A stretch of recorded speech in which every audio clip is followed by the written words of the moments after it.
get into today's video question for you. Would you extend Kerby Joseph? Why for yes and for no? In today's video, we are talking about the perfect offseason plan for the Detroit Lions, from re-signing their own players to signing free agents, potential trades, and the NFL draft. So this video, we're talking about what the Lions need to do, in my opinion, to have the perfect offseason. I did it last year, this video, and I was pretty close to getting a lot. So let's see what they do here. Now, this is more realistic, right? This is not just signing the best players. I'm trying to be realistic and be how Brad Holmes is. So if you're not getting the perfect player, understand that's because that's not how the offseason works, right? Not every team get the best player. So for number one here is creating additional cap space. Now, it doesn't have to be much. The Lions are really good at cap space right now, 6th best in the NFL. But there is one player that we've heard that the Lions could release or restructure, and I prefer a restructure here, and that's Darius Smith. He's got 11.5 as his average salary right now, and Lions could save about $2 million probably in cap space if they wanted to restructure him. They can save a little bit more if they were to release him, but we traded for him this past season, and I thought he did well for the Marcus Davenport role. I wasn't expecting him to be Aiden Hutchinson, but I thought he did fine for his role, so I'd like him to stay on the team, restructure him. Next would be extending Kerby Joseph. That was the entrance question. I think the Lions absolutely need to do this. He's a pivotal piece to the Lions secondary. In my opinion, he's the best safety in football, and so does Spot Rack. I think he's the #1 safety, and if they were to do an extension, this is what the extension would look like per Spot Rack.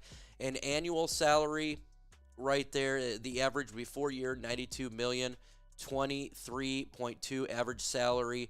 And that would put him at the best. And look, he has played the best. He deserves to get paid the best, and that's Kerby Joseph. He has been a phenomenal player ever since being drafted by the Lions. He just gets better each year. So would you extend Kerby Joseph? Why for yes and for no?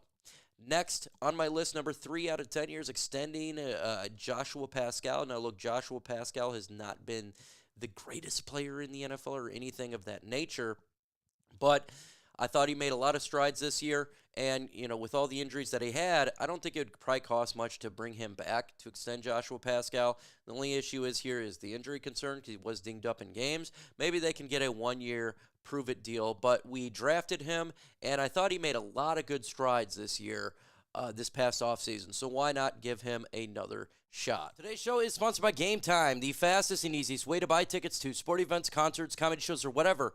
Their lowest price is guaranteed. That's the GameTime guaranteed. Going to a game is better than watching on the couch TV. The 76ers, they're going to be facing the Pistons this weekend, and if you want to get tickets, our friends from GameTime has a new feature. It's called GameTime Picks, and what it does, it filters out all the fluff, gift, the best deals and tickets, and you're not spending hours looking for tickets and seats and different ticketing sites.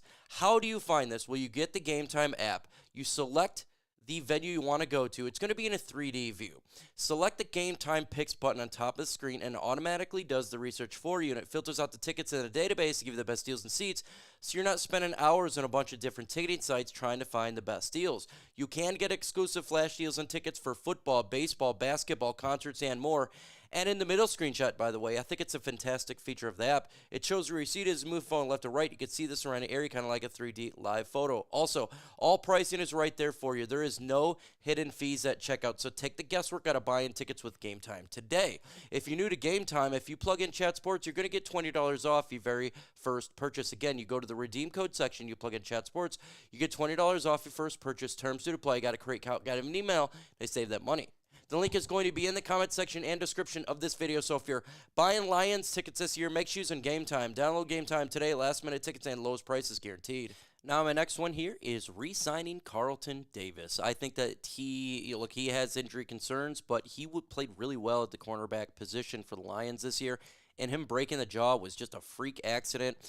I don't know if we can get this done. He is rated high on many teams' free agent board, but if we can get him back, that would be great for the Lions secondary. I do think so, because we're having a different defense here, right? We're going to Aaron Glenn's no longer here, and if you can have a veteran like Carlton Davis, and I know we got Ennis Rakestraw, it just makes the secondary, I feel a little bit more confident in them. I don't know if this is going to happen because of how he's looks to be coveted by other teams, but man, I would love to get Carlton Davis back, re-sign Carlton Davis.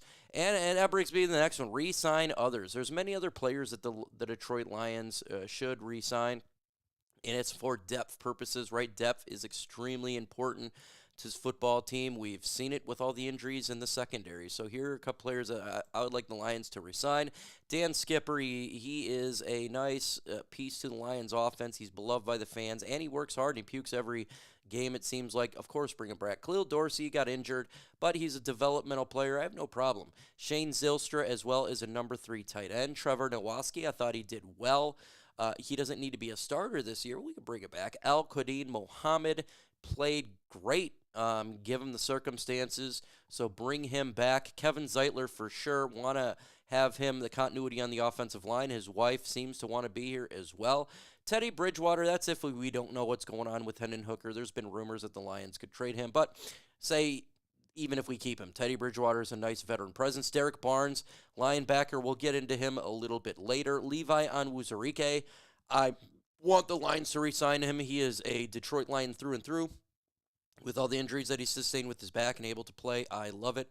And Carlton Davis, we already talked about. So, question for you guys. Would you re-sign Kerby Joseph? Why for yes and for no? Number 6 on my list here is draft a defensive tackle. And there's a lot of players that the Lions could draft at the defensive tackle position or in the draft. But we need to get players that can clog the middle of the Lions defense. I already did a mock draft, right? I talked about the players that I like the Lions to sign. But I think at least earlier in this draft, doesn't necessarily have to be the 28th pick or anything like that, but the Lions need to beef up the interior defensive line. You say, why is that? Well, Broderick Martin hasn't done anything. Aleem McNeil may not play till halfway through the season, this up-and-coming season, right? DJ Reader's going to need help, and Levi Onwuzurike right now is unsigned. So there's a lot of question marks, and the Lions need to get beefier on the interior. So drafting a defensive tackle, to me, makes a lot of sense. Next on my list here is signing Khalil Mack in free agency, bringing in a guy with his experience. Yeah, I know he was dinged up a little bit, but Khalil Mack is still a player to be reckoned with. In 20 solo tackles, 6 sacks, 2 forced fumbles, 0 interceptions. You understand what Brad Holmes is looking for, right? He's not, I'd love to bring in Myles Garrett, right? I just don't know if that's going to be the case, but you can go over there and get a free agent of Khalil Mack's stature. You keep Zadarius Smith. Your defensive line's looking a little bit better. Remember, Aiden Hutchinson injured, right? He was injured, so you don't have him. Derrick Barnes, he was injured. There's a lot of pass rushers that are injured, so you don't necessarily need to get a ton. But Khalil Mack come in here, that would help out. And we need to reinforce that edge position. So it's adding a edge in the draft as well. And I'm talking about the 28th pick. Now, look, I'm all about BPA, and that's the way that Brad Holmes goes here. But there is a position that needs to be addressed that has not been addressed in a long time, and that's edge. And there's plenty of edges here. You got Mike Green that had shown the picture right there. You got Jack Sayer right here from the Ohio Buckeyes, like Ohio State Buckeyes here. You got 25 solos, 9 sacks, 3 forced fumbles, 1 interception. This is my ideal player for the Lions with the 28th pick because I'm looking who's going to be there. Now, I love Mike Green. I love other pass rush. I just don't think they're going to be there. So this makes a lot of sense. You would beef up the defensive line with Khalil Mack. You got Jack in there. Aiden Hutchinson's coming back. Zadarius Smith is there. Joshua Paschal's back. You're really beefing up that defensive line, something that has not been addressed in years past. Next here is just simply going BPA in the draft. And I don't care what position they want to go at in the draft necessarily. We got 7 picks right now, but we just got to go BPA, and that's whatever is building up the wide receiver, offensive line, linebacker. Doesn't matter. That's the philosophy of Brad Holmes, and we all know this. Holmes had to teach his philosophy to his scouts, getting everybody to look for the same traits, same values, intangibles. I think it's a very collaborative, collective approach that everybody knows exactly what type of player we're looking for, he said, and this is too is part of the culture. This is from free, that's what Brad Holmes was saying, right? He wants to get the Detroit Lions type of players, his guys, and so go BPA in the draft. And I know that makes a lot of people upset. Last year went BPA, right? Ennis Rake's thrown round 2. People say, why? We just drafted a corner. Well, then we've seen a lot of injuries. Now, look, now Ennis is banged up too. but you understand it, right? It's just getting better, and we need to have depth. So just getting the best players would be extremely important for this football team, and I'm always about that. Always about getting better in that. So before I get to my last one, grade my offseason plan A, B, C, D, or F. Let me know your thoughts in the comments below. Last one here, we already talked about a little bit as the re-sign players. Re-signing Derrick Barnes. Why do I specifically put Derrick Barnes on there? Because I think he is a player who was really looking to be good last year, and his season was cut immediately short. Now, there's been rumors that Aaron Glenn is looking to bring in Derrick Barnes, and I can understand that. A guy who knows the defense, right, you want to have. But if we can bring Derrick Barnes back on a one-year prove-it deal after his injury, you could have the Lions basically bringing back a lot of their defense, and that's not a bad thing because the players that we had before injury was really well, and Derrick Barnes was playing at a high level before he got injured, and that was going into not just this past season, but the year before. He just keeps getting better and better. We developed him, so why not? If we've spent 4 years already on him right now, why not develop him and continue? Then you have Jack Campbell, you have Alex Anzalone, you have Derrick Barnes. That's a pretty good combination of linebackers. Malcolm Rodriguez is your backup there, right? And the Lions would be in much better position if they're to bring back some of these guys, right, that could continue to make this team better. It's hard to tell who's going to come back, but that's what I would like to see. So what do you guys think about this offseason plan? Are you upset that I didn't do a trade for like a Myles Garrett? I'm just looking at it would have to give up a lot of draft picks. I would love to get Myles Garrett here, but I'm doing a realistic. Look, if the Lions trade for Myles Garrett, I'm going to be ecstatic, right? Depending on what the trade is. But let me know your thoughts in the comments. With that said, adios.